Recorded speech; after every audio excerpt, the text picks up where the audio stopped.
So maliit siguro ang budget o sobrang daming tao ang dumating basta't kulang ang alak. At ano ibig sabihin niya? No wine means happiness would be significantly diminished. Mawawala sila ng masarap na inumin, pampasaya sa halakhakan, pampasigla sa mga sayawan. Wala na. So ano, uwian na. Biglang malalagot ang kasiyahan, mapapawi ang panandalian man lang na pahinga at balik sila sa kanyang tedious, hardworking lives. Kaya napansin agad ito ni Nanay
Mary, pumunta siya kay Jesus, wala na silang alak.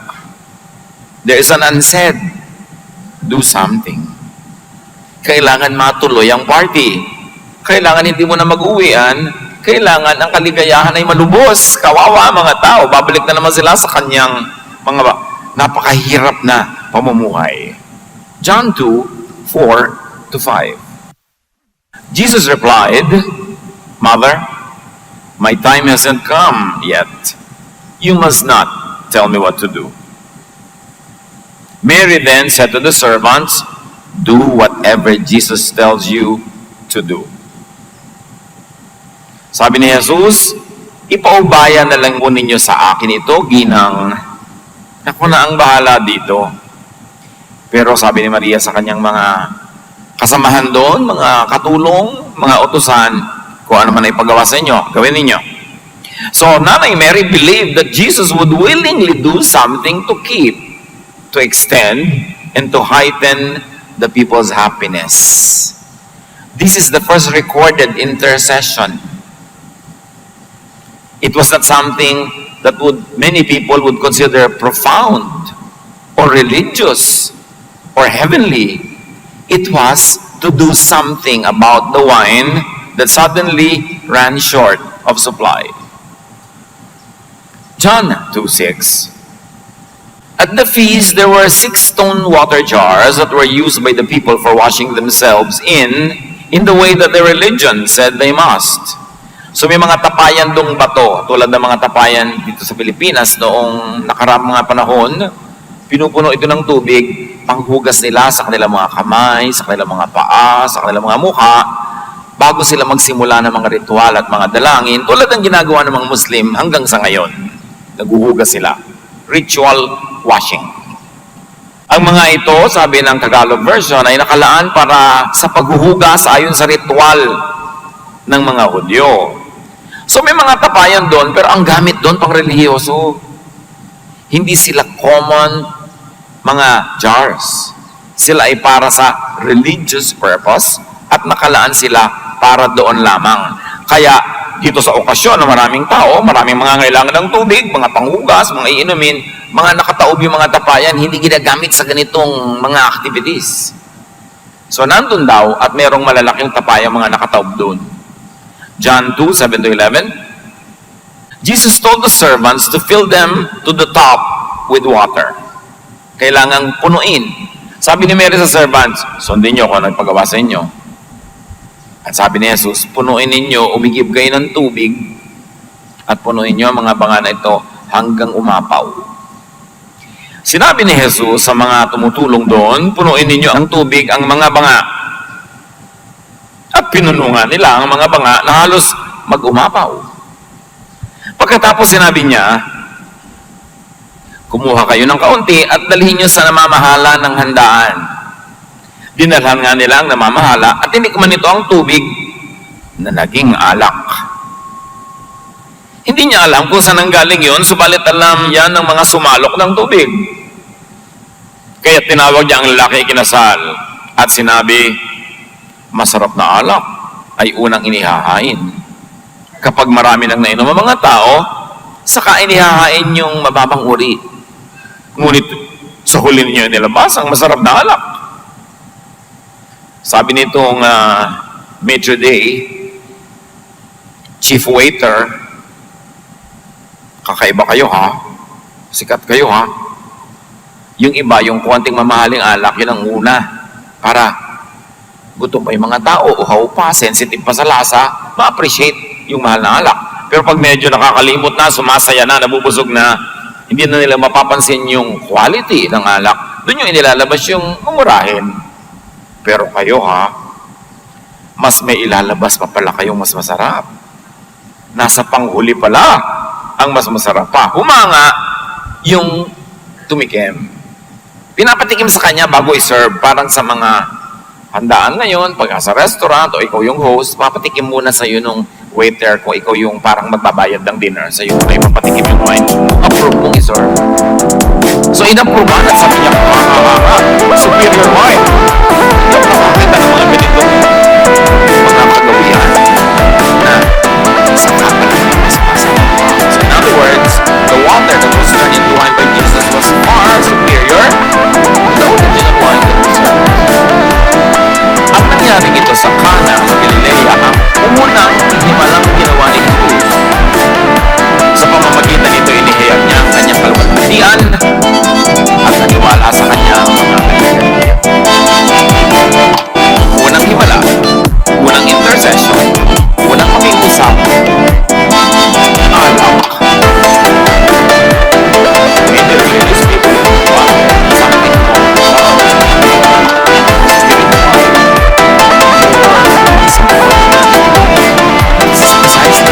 The message of the story.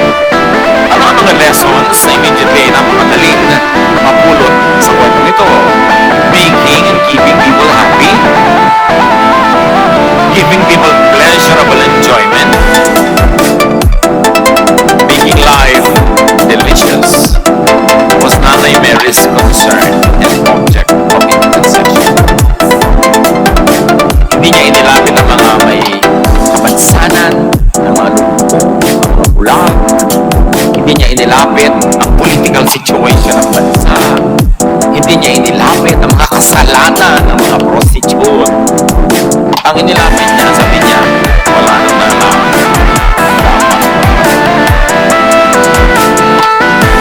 That making life delicious is a noble, godly privilege. Na hindi ito dapat masamahin tulad ng ginagawa ng mga maraming religyoso ngayon. Bawal sumaya kasi mga Diyos na. Can you imagine that this was the first intercession of Mary did, and this was the first miracle that Jesus did? And it was about extending a party. That making and keeping people happy was what Jesus did. And it is what Jesus does. Sabi ng First John 10:10, a thief comes only to rob, kill, and destroy. This is the word of Jesus. I came so that everyone would have life and have it in its fullest. At sabi sa Tagalog, magkaroon sila ng buhay na masaganang lubos. So ang pagnanakaw ng kaligayahan, kasaganaan, kasiyahan ay gawa ni Satan, which sadly is gawa ng maraming relihiyoso sa mahabang panahon. Tanggalan ng happiness, tanggalan ng pleasure, puro pagtitiis, puro pagtitika, puro pagtitimpi, puro pagpapahirap sa sarili, paghampas sa sarili, pagsasakripisyo, pagpapagutom sa digestive system, ang naging master trabaho ng religion. Taliwas na taliwas sa unang himala ni Jesus at sa unang inilapit ni Nanay Mary kay Jesus. So Nanay Mary's intercession with Jesus was for the people's common pleasure. Call it vulgar pleasure if you must. It was for the people's practical well-being and not for some mechanical religious ritual. And to think na ang ginamit sa paggawa ng alak ay mga banga na pangrelihiyon lamang. That was very, very revolutionary. It was a big, big statement. The jars were for the use in religious ritual, but they were used to make wine. What a transformation Jesus was introducing into the spiritual life of the people. Kung may mga conservative doon, ma-offend. Banal na ba nga? Hindi pwede. Parang nung araw sa maraming mga conservative churches, kahit ng mga Bible-based evangelical churches, hindi ka pwedeng gumawa ng ibang performance doon sa may harapan kasi yun ay banal na dako. Ang pwede lang mangyari doon, choir and message. Hindi ka pwede mag-present ng mga play, mga creative presentation, lalo dance. No, no, no, no, no! Kasi nga, ina-equate nila ang kabanalan sa ganong uri ng konserbatismo. Another lesson, the miracle was obtained by Mary's belief in Jesus. Meron siyang paniniwala kay Jesus that Jesus' heart is kind and that Jesus' power could do what was needed. The miracle was obtained by Mary's stubborn faith. Hindi ko alam kung bakit napakarami mga born-again Christian, binabaliwala si Mary. Minsan nga, in-ignore pa at impolite pa sila whenever they mention her. Of course, you should worship only God, and you should pray only to God, but Mary should be respected. She was the mother of the Lord, at least in earthly terms, and she was always right in her dealings with Jesus. Well, nearly always right. But it was Mary's stubborn faith. Kasi sabi ni Jesus, Ginang, sa akin yun na iwabaya yan. At sa English nga, mas prangka. Do not tell me what to do. But Mary insisted, sabi niya, sundin niyo ha, kung ano ipapagawa sa inyo. It was stubborn faith. And the miracle was obtained by Mary's clear instruction to the servants. Nakahanda ang puso niya na magkakaroon ng himala. Kahit sa simula ay parang hindi tinanggap yung sinasabi niya, anong malay natin kung isa lang pala yung test or pagsubok ng kanyang pananalig. Pero sabi niya, kung ano man ipagawa sa inyo, gagawin ninyo. And the miracle was obtained by the servants' faithful obedience, first to Mary, but for Mary, for them to obey Jesus. Hindi si Mary lamang ang sinunod nila, yung sabi ni Mary, nasundin nila ang ipapagawa ni Jesus. So at the end of the day, si Jesus talaga yung masusunod. And it was the servants' faithful obedience to Jesus when Jesus said, fill the jars with water. Hindi madaling sundin ng utos ni Jesus to fill the jars with water. Unang-una, umaandar na yung pagtitipon. Saan ka kukuha ng tubig? Sa balon. Malayo yun sa bahay nila. Hindi ka naman basta magbubukas lang ng gripo, lalabas na yung tubig. Iigibin yun. Malalaki mga banga, pupunuin mo. At ang bilin pa, dapat umaapaw. So, magkatrabaho na naman sila. Tapos na dapat yung preparation nila eh. Nanonood na sila nung nangyayaring party, nakikikain-kain na rin siguro sila. Tapos magkatrabaho na naman sila. But they obeyed. So as you can see, the miracle was obtained by teamwork. The request of Mary, the stubborn faith of Mary, the obedience of the servants, and Jesus' power. All of that worked together to turn water into wine. But not only that, to turn religious jars into jars of happiness. Hindi lang tubig ang binago, yun ding banga. Nabago ang kanyang purpose. So isang magandang lesson sa atin mga kapatid is do a Nanay Mary. Be sensitive to people's lack, to people's needs. May isang nanay, isang babae na nakabukas ang mata niya sa pangangailangan ng mga bisita. Maaaring ang kamag-anak nila doon yung lalaki, kaya mas responsible sila sa ikabubuti ng pagtitipon. But she was sensitive to the people's needs and to the practical needs of the people. This is Jesusness in action. Hindi ka lang basta nalilibang sa kasiyahan. Nakikiramdam ka kung anong kulang sa kapwa. Kung anong kailangan pa nila. She was sensitive to the people's lack and needs. But these people here could be in our lives, could be others, like your neighbors, your co-workers, and your friends. Yun yung equivalent ng others nun. Dumalo sila sa pagtitipon, kasama natin sila ngayon sa ating buhay. Anong need nila? Sensitive ba tayo doon? O mga anak, anong need ng mga magulang nyo? Binibigyan nyo ba ng sustento? Regular ba? Sapat ba? Aba, makiramdam naman kayo. Anong need ng inyong biyanan? Hindi lang yung sarili nyong nanay, yung binan nyo rin. Dapat pinapakiramdaman nyo rin yan. Anong need ng inyong mga hipag, mga bayaw, ng ating mga katrabaho, mga manager? Anong need ng mga empleyado ninyo? Baka naman kayo lang may privilege, kayo lang may bakasyon, kayo lang may representation, tapos sila wala na. Ito yung tinuturo sa atin ng kwentong ito. Mary was sensitive to the needs of others. And others could be family, your partner, your child, your parent, yung kapatid mo. May need yan. At hindi naman lahat ng may need nakakapagsabi. Maraming makapal, pero mas maraming manipis pa rin. Hindi makapagsabi. Bago makapagsabi sa'yo, katakot-takot na katatime, mainit ba ulo? Nakatulog ba? Paikot-ikot pa? Aba, mahirap magpalakas ang loob para magsabi. Tapos pag nagsabi, tatanggihan mo pa. Yung nagsabi lang, dapat hindi na natin tinatanggihan. Don't let anyone go home empty-handed. Kung hindi mo man maibigay yung buong kailangan niya, magbigay ka ng konti. Humihiram sa'yo ng 3 million, sabi mo, alam mo, medyo kulang ng pondo ko. Oh, ito ang 10 pesos. Pang tricycle mo pa uwi, meron man lang, wag zero. And that people there could be you. Are you sensitive to your needs?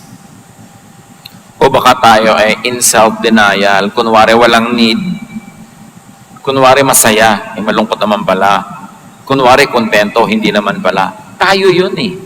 Kaya ang kwento, nalagay sa Biblia para pag-aralan natin, hindi para tayo mag-aral ng history. This is current events.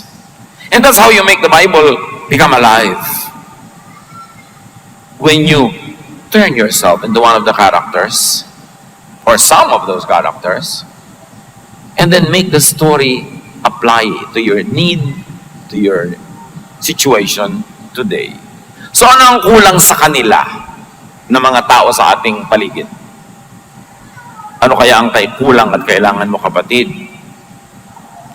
Bakit ito ang unang himala? Bakit ito ang unang intersection? The message is clear. Ang dapat inuuna ng mga relihiyoso hindi ritual, hindi jars for ritual, hindi legalism, hindi pagsikil sa kasiyahan. Ang dapat inuuna ng mga tunay na makadiyos ay ang kasiyahan ng kapwa. Lalo't ang kasiyahan na ito hindi naman masama. Ang dapat inuuna ng tunay na makadiyos ay maging sensitive sa pangangailangan ng iba. Hindi yung laging pilipit na nga yung tao, needing na nga, pagkatapos pipigayin mo palalo sa dami ng mga hinihingi mong kontribusyon at abuloy. Paano ka naging sensitive nun?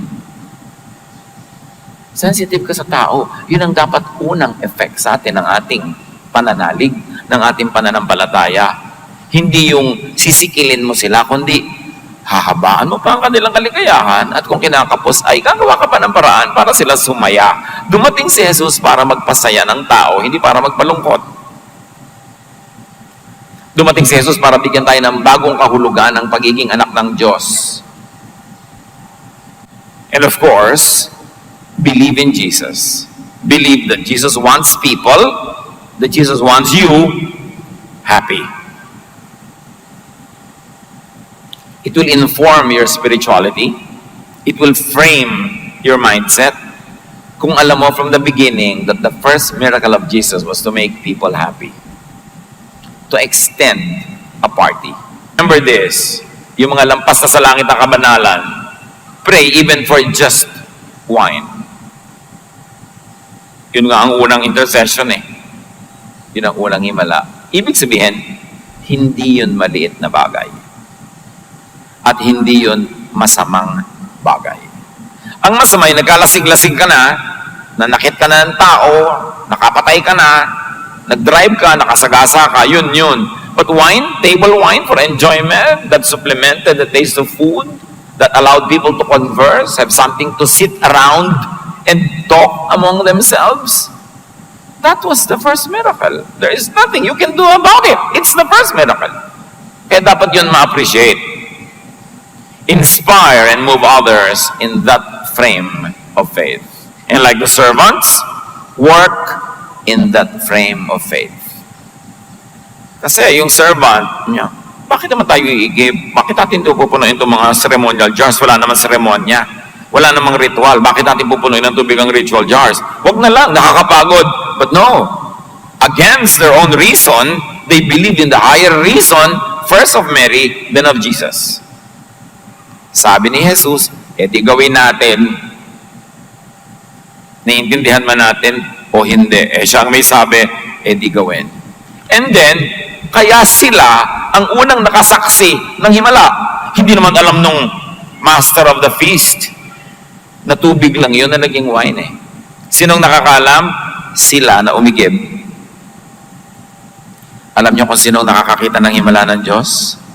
Sinong nakakapagpatunay ng kabutihan ng Diyos? Yung mga nagtatrabaho, yung mga naglilingkod, yung mga sumusunod. Kasi nakikita nila na ang ginagawa nila is turned into wine. Halimbawa, yung mga volunteers natin na gumagawa ng mga medical mission, dala-dala nila konting gamot, konting benda, konting ganito. Pero nakikita nila yung himala. Oras na nagpagamit sila sa Panginoon, nadala nila sa mga may sakit, yung nangyayaring kaligayahan sa mga pinuntahan nila, yung paggaling ng mga may sakit, at yung pagbabagong loob nila, naaalala nilang mahal sila ng Diyos, may ginagamit ng Diyos sa mga instruments para sila ipuntahan at mahalin, nakikita nila yung mga himala. Kaya ganun din yung mga singer, yung mga dancer na pagka sila ay nagbibigay ng pupuri sa Panginoon na galing sa puso, and with their high heart, they see how people are blessed, how people are edified. And because inigib nila yung tubig, nagtrabaho sila, naglingkod sila, kita nila yung himala. Ganun ang mga Bible study teachers. Ganun ang lahat ng naglilingkod. Sila ang nakakakita kung paano pinagpapala ng Diyos yung otherwise very mundane work nila. Na kung ginawa nila para sa iba, hindi naman magiging ganun ang talab. Gusto mong makita ang Diyos na naghihimala? Be like those servants that fetch the water. Yung mga iba doon, yung nag-enjoy, hindi naman nila alam yung nangyari himala eh. Yung mga uminom, beneficiary sila pero hindi nila alam ang nangyaring himala. Ang nakaalam, yung naglingkod. At syempre si Mary. Nasa isang sulok siguro siya na nagpapasalamat sa Diyos. May ngiti sa kanyang labi, sinabi niya, ay salamat, tuloy ang ligaya nito aking mga kabarangay na bukas balik na naman sa pagsasaka, sa pagkakarpentero, sa paglilinis ng mga kung ano-ano, sa paglalaba, at least humaba-haba ang kanilang ligaya at pahinga. At hindi ba sabi ni Lord, come to me all of you who are tired and heavy laden, and I'll give you rest. Na ang pagbibigay ng pahinga sa katawan, sa isip, sa damdamin, sa puso, is high religion.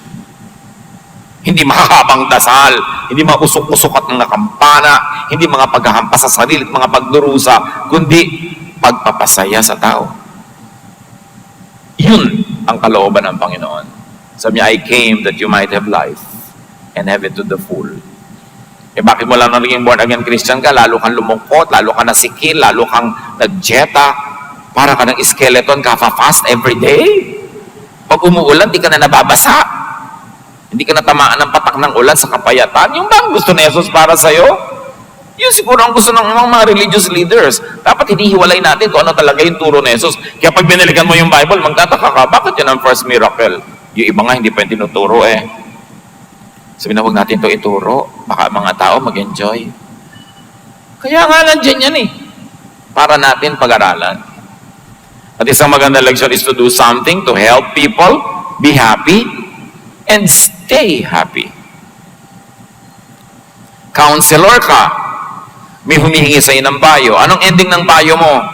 Para ba siya sumaya, lumaya, lumuwag ang buhay, o papayuhan mo lang na lalo siya magpaapi, lalo siya magpahirap sa sarili, magpasensya na lang na magpasensya habang buhay, magpenitensya at magdusa.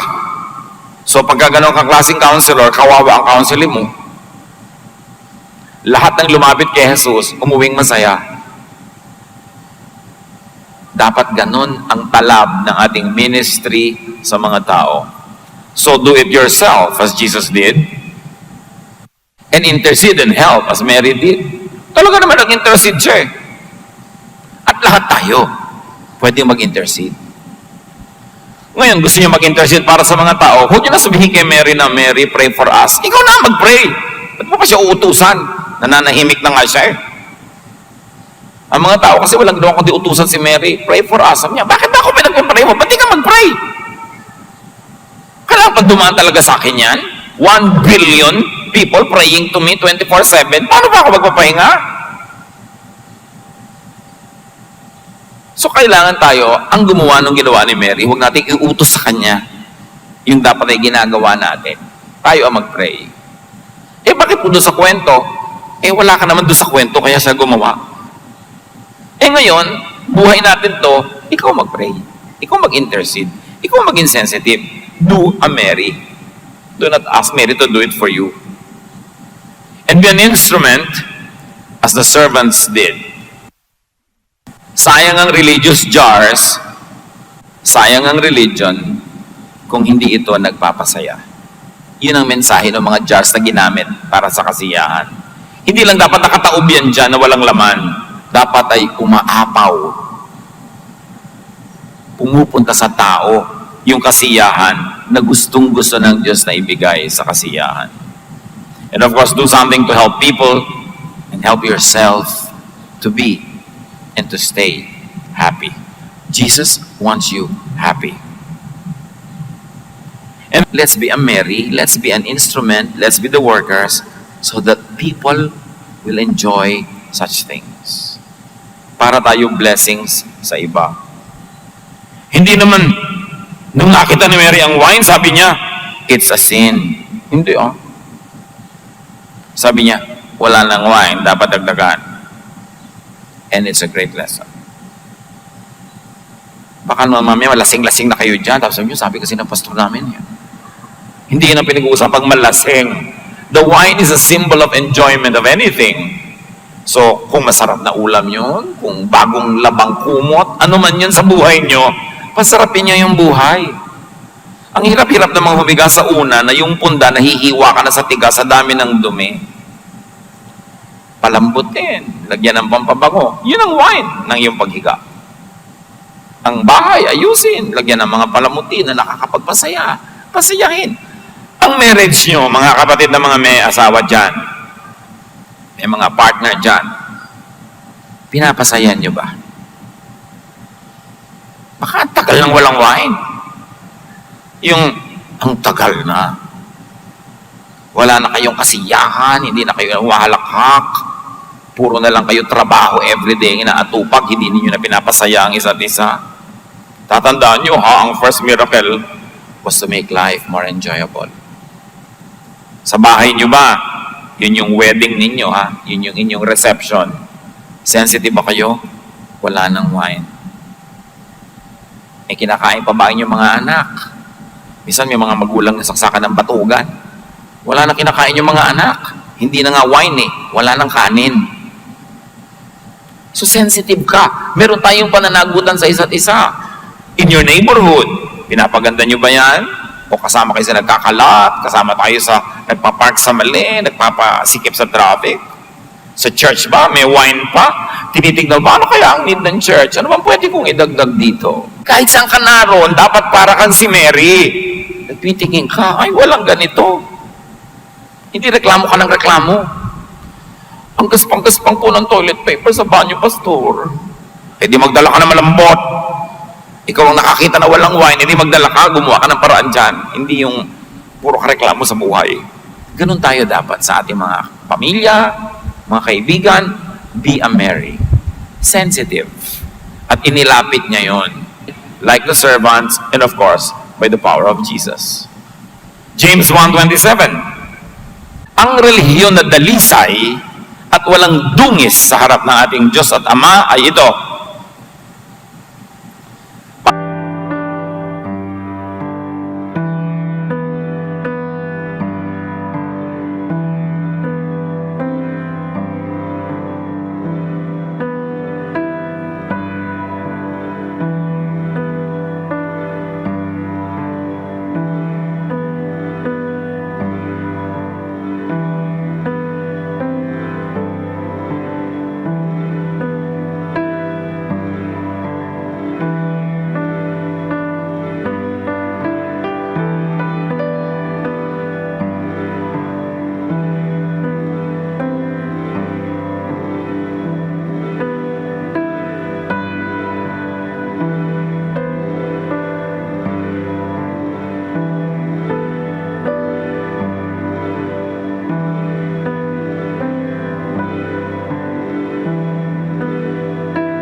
articulate and exhibit your faith through acts of kindness and consideration to other people's happiness and well-being.